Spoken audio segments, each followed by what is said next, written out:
ഇന്നലെ അന്തരിച്ച CPM general secretary Sitaram യെച്ചൂരിയുടെ മൃതദേഹം ഇന്ന് പൊതുദർശനത്തിന് വയ്ക്കും. ഇന്ന് വൈകുന്നേരം 6 മണിക്ക് Delhi Vasant കുഞ്ചിലുള്ള വസതിയിലാണ് പൊതുദർശനം.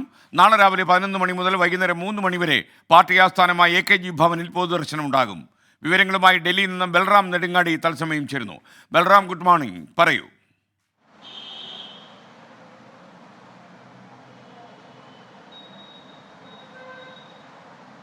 Good morning SKN.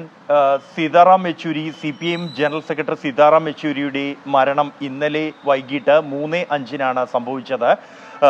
Delhi എയിംസിൽ അദ്ദേഹം കഴിഞ്ഞ ഓഗസ്റ്റ് 19 മുതൽ ചികിത്സയിലായിരുന്നു. ശ്വാസകോശ അണുബാധയായിരുന്നു അദ്ദേഹത്തിനെ ബാധിച്ചിരുന്ന അസുഖം എന്നുള്ളത്. ആ അസുഖത്തെ മാറ്റുന്നതിനായി ഒട്ടേറെ ശ്രമങ്ങൾ ഉണ്ടായി. അദ്ദേഹത്തിൻ്റെ വിദഗ്ധ സംഘം ഡോക്ടർമാർ ചികിത്സിച്ചു. എന്നാൽ അത് എല്ലാം വെതാവിൽ ആക്കിക്കൊണ്ട് അദ്ദേഹം ഇന്നലെ വൈകിട്ട് 3:05 വിട പറഞ്ഞത്. അദ്ദേഹത്തിൻ്റെ മൃതശരീരം ഇപ്പോൾ എയിംസിലെ മോർച്ചറിയിൽ സൂക്ഷിച്ചിരിക്കുകയാണ്. ഇന്നലെ വൈകിട്ടോടെ എംബാമിംഗ് നടപടികൾ പൂർത്തിയാക്കിയ ശേഷം മൃതദേഹം മോർച്ചറിയിലേക്ക് മാറ്റിയിരുന്നു. ഇന്ന് അദ്ദേഹത്തിൻ്റെ മൃതദേഹം പൊതുദർശനത്തിന് വയ്ക്കും. വസന്ത് കുഞ്ചിലെ അദ്ദേഹത്തിൻ്റെ വസതിയിലായിരിക്കും മൃതദേഹം ആദ്യം പൊതുദർശനത്തിന് വയ്ക്കുക. ഇന്ന് രാത്രി അവിടെ തന്നെ ആയിരിക്കും മൃതദേഹം ഉണ്ടാകുക. നാളെയാണ് പാർട്ടി കേന്ദ്ര കമ്മിറ്റി ആസ്ഥാനമായ AKG ഭവനിലെ പൊതുദർശനം ക്രമീകരിച്ചിരിക്കുന്നത്. രാവിലെ 11 മണി മുതൽ വൈകിട്ട് 3 മണി വരെയാണ് സമയം ക്രമീകരിച്ചിരിക്കുന്നത്. 5 മണിയോടെ വിലാപയാത്രയായി മൃതദേഹം എയിംസിലേക്ക് കൊണ്ടുപോകും. എയിംസ് ആശുപത്രിയിലെ മെഡിക്കൽ വിദ്യാർത്ഥികൾക്ക് പഠനത്തിനായി തൻ്റെ മൃതശരീരം വിട്ടു നൽകണമെന്നായിരുന്നു അദ്ദേഹത്തിൻ്റെ ആഗ്രഹം. അദ്ദേഹത്തിൻ്റെ ഭാര്യ സീമ യെച്ചൂരിയെ അദ്ദേഹം അത് അറിയിക്കുകയും ഇന്നലെ എയിംസ് അധികൃതരെ സീമ യെച്ചൂരി വിവരം അറിയിക്കുകയുമായിരുന്നു. തുടർന്ന് അക്കാര്യത്തിലുള്ള തുടർ നടപടികൾ സ്വീകരിച്ചു. നാളെ വൈകിട്ട് 5 മണിയോടെ വിലാപയാത്രയായി AKG ഭവനിൽ നിന്നും അദ്ദേഹത്തിൻ്റെ മൃതദേഹം എയിംസിലേക്ക് കൊണ്ടുപോയി കൈമാറും. ഏറെ വൈകാരികമായ ഒരു നിമിഷങ്ങൾ തന്നെയാണ് ഈ ദേശീയ രാഷ്ട്രീയത്തെ സംബന്ധിച്ചിടത്തോളം യെച്ചൂരിയുടെ വിയോഗം എന്നുള്ളത്. SKN, നമ്മൾക്ക് എല്ലാവർക്കും തന്നെ സുപരിചിതമായ ഒരു ഇടം കൂടിയാണ്. യെച്ചൂരി സ്ഥിരമായി തന്നെ മാധ്യമങ്ങൾക്ക് മുന്നിൽ പ്രതികരിക്കാറുള്ള ഒരു ഇടമാണ് ഈ AKG ഭവനിന് മുന്നിലെ AKGയുടെ പ്രതിമയ്ക്ക് മുന്നിൽ വെച്ചാണ് ദേശീയ അന്താരാഷ്ട്ര വിഷയങ്ങളിൽ പലപ്പോഴും അദ്ദേഹം പ്രതികരിച്ചിട്ടുള്ളത്. ഈ ഒരു ഇടത്തെത്തുമ്പോൾ അദ്ദേഹത്തിൻ്റെ അസാന്നിധ്യം, അദ്ദേഹത്തിൻ്റെ വലിയ വിടവ് അത് പ്രകടമാണ്. ഇപ്പോൾ പാർട്ടി ആസ്ഥാനത്ത് ഓഫീസിൽ അദ്ദേഹത്തിൻ്റെ ഛായാചിത്രം വച്ചിട്ടുണ്ട്. ഇവിടെ അദ്ദേഹത്തിൻ്റെ വിയോഗ വാർത്തയറിഞ്ഞ് നിരവധി പാർട്ടികളിൽ നിന്നുള്ള നേതാക്കൾ അദ്ദേഹത്തിൻ്റെ സഹപ്രവർത്തകരെ കണ്ട്, സഖാക്കളെ കണ്ട് ആദരം അർപ്പിക്കുന്നതിനും അവരുടെ അനുശോചനം രേഖപ്പെടുത്തുന്നതിനുമായി എത്തിയിരുന്നു. അവർക്ക് പുഷ്പാർച്ചന നടത്തുന്നതിനായി ആണ് ഈ ചിത്രം ക്രമീകരിച്ചിരിക്കുന്നത്.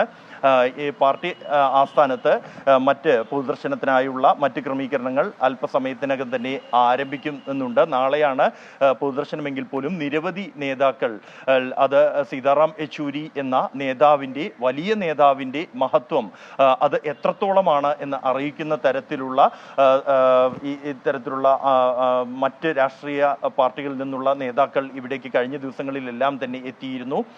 കശ്മീരിലെ നാഷണൽ കോൺഫറൻസ് മുതൽ തമിഴ്നാട്ടിലെ DMK വരെ രാജ്യത്തെ മുഴുവൻ സംസ്ഥാനങ്ങളിലെയും പ്രാദേശിക പാർട്ടികളുമായി അടുത്ത ബന്ധം, ആ നേതാക്കളുമായി അടുത്ത ബന്ധം സൂക്ഷിച്ചിരുന്ന ഒരു നേതാവ് കൂടിയായിരുന്നു സീതാറാം യെച്ചൂരി. അതുകൊണ്ട് തന്നെയാണ് അദ്ദേഹത്തിന് പല ഘട്ടങ്ങളിൽ ദേശീയ രാഷ്ട്രീയം, പ്രതിപക്ഷം എല്ലാം തന്നെ പ്രതിസന്ധിയിലായ പല ഘട്ടങ്ങളിലും അദ്ദേഹത്തിന് കൃത്യമായ ഇടപെടലുകൾ നടത്താൻ കഴിഞ്ഞിരുന്നതും ആ വ്യക്തിബന്ധങ്ങളുടെ കൂടി അടിസ്ഥാനത്തിലാണ്. പാർട്ടിയെ സംബന്ധിച്ചിടത്തോളവും അത് ഏറെ സഹായകമായിട്ടുണ്ട്. നേരത്തെ 90കളിലെ സഖ്യ സർക്കാർ രൂപീകരണ കാലഘട്ടം മുതൽ നിലവിലെ ഇന്ത്യ സഖ്യത്തിൻ്റെ രൂപീകരണ കാലഘട്ടം വരെയുള്ള സമയത്ത് എല്ലാം തന്നെ സീതാറാം യെച്ചൂരി എന്ന വലിയ നേതാവിൻ്റെ അനുഭവ പരിചയം, അദ്ദേഹത്തിൻ്റെ രാഷ്ട്രീയത്തിലുള്ള അദ്ദേഹത്തിൻ്റെ സമാനതകളില്ലാത്ത അദ്ദേഹത്തിൻ്റെ അറിവും അനുഭവ പരിചയവും അദ്ദേഹത്തിന് സഹായകമായിട്ടുണ്ട്.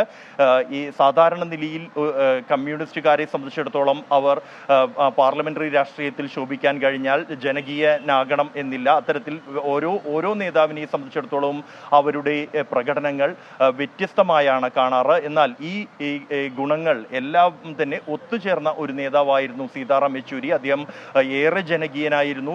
പാർട്ടികൾക്ക് അതീതമായി അദ്ദേഹത്തോട് വ്യക്തിബന്ധമുണ്ടായിരുന്ന, മറ്റ് പാർട്ടികളിൽ നിന്നുള്ള ശത്രുപക്ഷത്തുള്ള എതിർപക്ഷത്തുള്ള ചേരികളിൽ നിന്നുള്ള നേതാക്കൾ പോലും അദ്ദേഹത്തിൻ്റെ ആരാധകരായിരുന്നു.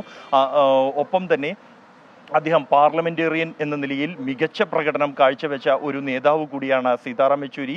2017 മികച്ച പാർലമെന്റേറിയനായുള്ള അവാർഡ് അദ്ദേഹത്തിന് നേടിയിട്ടുണ്ട്. പലപ്പോഴും പ്രതിപക്ഷത്തിരിക്കുമ്പോൾ ഭരണപക്ഷത്തെ പ്രതിസന്ധിയിലാക്കുന്ന തരത്തിലുള്ള സമാനതകളില്ലാത്ത ഇടപെടൽ നടത്താൻ കഴിഞ്ഞ ഒരു നേതാവ് കൂടിയാണ് സീതാറാം യെച്ചൂരി. അത് 2015 തന്നെ സർക്കാരിനെ പ്രതിസന്ധിയിലാക്കുന്ന തരത്തിലുള്ള ഇടപെടൽ അദ്ദേഹത്തിന്റെ ഭാഗത്തു നിന്നുണ്ടായിരുന്നു. കമ്മ്യൂണിസ്റ്റ് ആശയങ്ങൾ എന്ന ഒരു ഇരുമ്പ് ചട്ടക്കൂടിനുള്ളിൽ നിന്നുകൊണ്ട് തന്നെ പ്രായോഗിക രാഷ്ട്രീയത്തെ എന്ത് തരത്തിൽ പ്രയോജനപ്പെടുത്താം എന്ന് തെളിയിച്ച ഒരു നേതാവ് കൂടിയാണ്. അദ്ദേഹത്തിന്റെ വലിയ വിയോഗത്തിന്റെ ആഘാതത്തിലാണ് രാജ്യം.